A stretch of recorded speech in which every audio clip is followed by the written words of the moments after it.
fundamentales, la economía, el desplazamiento forzado, los delitos políticos, me limitaré a exponer dos en las que su papel de guardián y reformulador del pacto se evidencian, pues son casos en los que la Corte extiende su manto protector a sujetos tradicionalmente ignorados y excluidos del pacto social colombiano, los ancianos y los indígenas. En diciembre del 91, un juez de primera instancia denegó a un anciano la petición de tutela sobre la sustitución pensional y pago de mesadas atrasadas que le correspondían. La Corte revisó el fallo y protegió los derechos del petente a partir de la creación jurisprudencial de un nuevo derecho fundamental, el derecho al mínimo vital. Según el tribunal, es inaceptable la condición de abandono y marginamiento social de miles de personas pertenecientes a la tercera edad, situación fáctica frente a la cual el Estado ha querido reaccionar y el constituyente colombiano igualmente. En ese sentido, el artículo 46 de la Constitución ordena al Estado la garantía del servicio de seguridad social para ancianos, que incluso abarca el subsidio alimentario para aquellos en estado de indigencia. Por tanto, aunque la Constitución no consagra un derecho a la subsistencia, este se infiere dentro de los derechos a la vida, de la salud y la seguridad social. Dentro del Estado social de derecho, Estado y sociedad unidos han de contribuir a garantizar el mínimo vital de toda persona para una existencia digna. Ahora bien, este derecho no habilita a toda persona para exigir una prestación económica directa del Estado, sino que se atenderá a cada circunstancia en particular. Particularidades que en el presente caso hacen del accionante un anciano sin recursos, cuyas expectativas vitales dependen del reconocimiento de un derecho a la seguridad social, concebido como derecho a la mínimo vital.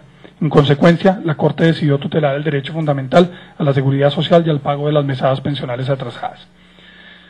En el 97, la Corte revisó un fallo de tutela en el que el accionante, un indígena de la etnia Páez, condenado por su cabildo a la pena del fuete y a la expulsión de la comunidad, alegaba violaciones a la vida y al debido proceso.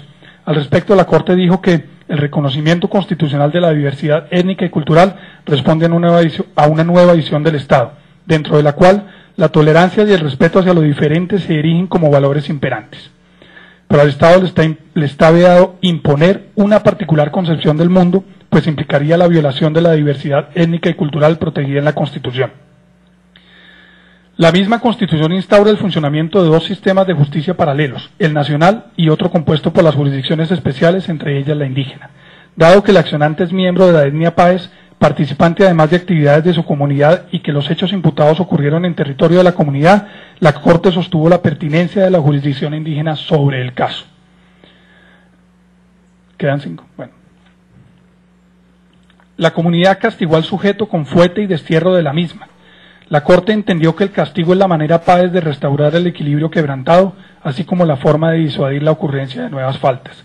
El fuete opera como un elemento purificador que libera al hombre. Por tanto, de la cosmovisión de los grupos aborígenes se exige el máximo respeto, salvo que estos impliquen transgresión de valores constitucionales como la vida y la prohibición de la tortura o de la esclavitud. Aunque produce aflicción, el fuete no tiene como finalidad el sufrimiento excesivo, sino la purificación del sujeto. Para la Corte, el fuete opera como símbolo utilizado por la comunidad para sancionar al individuo y devolver la armonía. Por lo mismo, no puede considerarse como tortura. De otro lado, la Constitución prohíbe el destierro, artículo 38. Pero ya desde la comunidad solo administra justicia dentro del resguardo, el destierro ha de entenderse como ese resguardo y no del territorio nacional. Dicha acción se enmarca dentro de los límites del ejercicio de la jurisdicción indígena, por lo que es también constitucional. Por todo lo expuesto, la Corte decidió desestimar la reclamación de tutela. Recapitulando, la adopción de un nuevo texto constitucional y el establecimiento de las Cortes en los dos países son fenómenos que envuelven de forma simultánea el fin de la crisis precedente y el símbolo de una nueva era, es decir, de un nuevo pacto social. Las nuevas constituciones de un lado representan el rompimiento con un pasado menos democrático y de otro el consenso general reflejado en cada una de las constituciones referidas. Entonces, aparece una opinión general que en cada país sustenta la idea en cuanto a que los tribunales constitucionales instituidos serían los guardianes de aquellos pactos alcanzados por las normas fundamentales respectivas. También el estudio comparado explica cómo las Cortes han asumido y desempeñado esa función de guardianes. Aunque la Corte coreana no se ha referido específicamente a la Constitución como pacto, sus más de 7.000 decisiones le han representado posicionarse como protector del consenso constitucional alcanzado en 1987. La mejora en la protección de los derechos individuales, que era condición fundamental tanto del proceso de democratización como del nuevo marco constitucional, comprende parte importante del trabajo del tribunal y le ha permitido actualizar el derecho constitucional al compás de los tiempos, como lo evidencia el caso de matrimonios y apellidos. Además, ha defendido la inclusión de disposiciones no escritas dentro de la Constitución, como lo demuestra el caso relativo al traslado de la capital. La Corte colombiana ha reseñado en diversas ocasiones la intención expresa de los constituyentes respecto a la fundación de un nuevo Estado y de un nuevo orden, de un nuevo pacto social. La misma Constitución textualmente le otorga ese papel. La Corte, sin embargo, ha avanzado sobre el mismo, lo ha reformulado y ha entendido que el pacto incluye derechos fundamentales no enumerados en la Constitución, como lo demuestra el caso del mínimo vital. Ha entendido también, según lo expuesto en el caso citado sobre la justicia Páez, que dicho pacto social se compone de las costumbres y tradiciones de los pueblos indígenas y que, por lo tanto, éstas han de ser respetadas. En suma, se puede afirmar que una constitución es un pacto. Por tanto, las constituciones de Corea y de Colombia, aprobadas en el 87 y en el 91, son pactos. Desde la teoría y desde la oposición constitucional y legal también, los tribunales constitucionales de estos países son los guardianes de dicho pacto, y su práctica, como lo evidencian los casos citados, lo ha corroborado, incluso llegando a la reformulación de los mismos. Muchas gracias.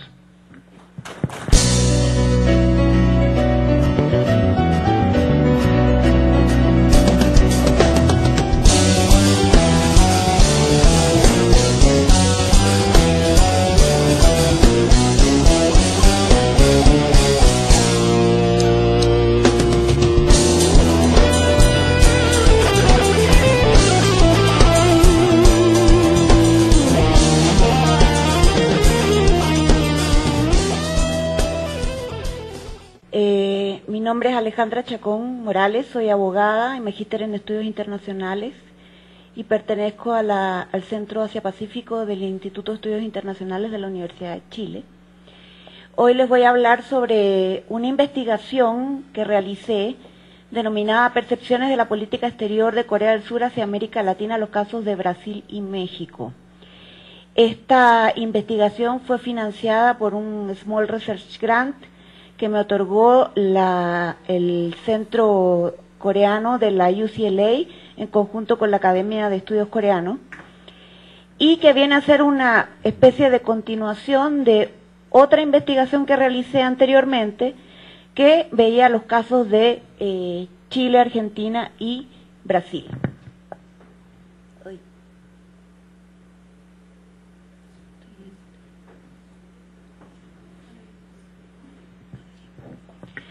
El objetivo principal de este trabajo consiste en estudiar las diferencias de la política exterior de Corea del Sur hacia distintos países de América Latina, en este caso Brasil y México. ¿Por qué tomé Brasil y México?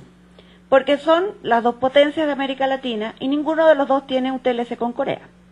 Corea del Sur está muy interesada en firmar distintos TLC con varios países de América Latina. El primero que firmó fue con Chile, y posteriormente firmó con Perú, ahora está tratando de firmar con Colombia. Sin embargo, con las dos potencias principales de América Latina, que me perdonen si alguien se siente ofendido porque digo que son Brasil y México, no lo tiene. Voy a hacer un pequeño redondeo respecto a la política exterior de Corea del Sur. En la época de los 90 se introdujo, posterior a la democratización de Corea, se introdujo el concepto de globalización, diversificación, multifuncionalidad y cooperación regional hacia otros países, es decir, Corea abierta hacia el mundo. Y esto se ha reflejado en los principios de política exterior que tiene en este momento el presidente Lee Myung-bak. Principalmente la Cancillería coreana hace un alcance del concepto de Corea global, Corea hacia afuera en el fondo. Y básicamente los principios son tres. La primera es la revitalización de la economía después de la crisis del 2008, que ellos tuvieron bastantes problemas, lo que incluye, por cierto, los esfuerzos por ratificar el Tratado de Libre Comercio firmado con Estados Unidos y poner en marcha otros. Su más reciente éxito fue la ratificación finalmente del Tratado de Libre Comercio con la Unión Europea. El siguiente concepto incluye la alianza estratégica con Estados Unidos, que no solo ve temas de seguridad internacional, sino también temas políticos, sociales, culturales, económicos, etcétera, un poco lo que hablaba el profesor Pérez antes, de volver a retomar la alianza con Estados Unidos y dejar un poco de lado China. Y el último es el progreso sustancial en la cuestión nuclear de Corea del Norte. Esos son básicamente los tres principios que incluyen el concepto de Corea global. La relación de Corea del Sur con Brasil. Ay, me fui. Anterior. Ahí. Las relaciones diplomáticas de Corea con Brasil se establecieron en el año 59. Y en el 62 el gobierno de Corea del Sur estableció su embajada en Río de Janeiro. A raíz de una ley de emigración del año 62 se permitió que muchos coreanos llegaran a Brasil. Posteriormente, en el año 2001, se establece una alianza especial de Brasil y Corea hacia el siglo XXI a raíz de la visita del presidente Fernando Henrique Cardoso a Corea. Esta alianza establece una especie de base para hacer una serie de acuerdos en el área de cooperación tecnológica, aérea, tecnológica, metalúrgica, de tecnologías limpias, etcétera. También, a raíz de la realización de APEC 2004 en Chile, el presidente Roh Moo-hyun visitó Brasil y renovó los compromisos que se habían adquirido en el año 2001 y estableció las relaciones de cooperación comprensiva para la prosperidad conjunta del siglo XXI, o sea, le elevó el estatus a Brasil un poquito más. Y también en este documento se creó un centro de cooperación para información tecnológica. Brasil reforzó distintas posiciones de apoyar a Corea para ser miembro del BID. Es decir, se hicieron una serie de intercambios y cooperación en esa área.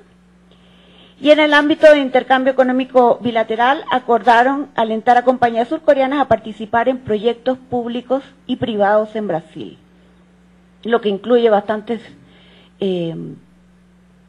ahí pongo construcción, ferrocarriles y puertos, etc. Los temas actuales de la agenda. El presidente Lee Myung-bak visitó Brasil antes de APEC 2008.